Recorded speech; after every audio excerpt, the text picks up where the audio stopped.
Good day mga bossing! So today ay meron tayong didikitan na sticker. Ito po yung Kia Bongo. Sa harap lang yung nilagyan ko kaya yan lang na videoan ko. Pero buong katawan po yan lalagyan natin ng mga stickers.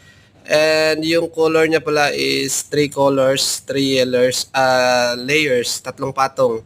So black, red, and golden yellow. So yun, medyo pahirapan lang yung pagtanggal ng mga pag-width nito kasi medyo maliliit yung details. Tatlong letters lang pala yan. Yan yung Kings. And nilalagay ko yung pangalawang color. Ito po yung color red. So iniisa-isa po yan, manual na paglagay. Kasi gusto ko talaga makasigurado kung tama ba yung pag-align ko. Mano-mano po yan. Wala po yung ginagawa natin dati na meron siyang pattern. So yun lang mga bossing. God bless and subscribe.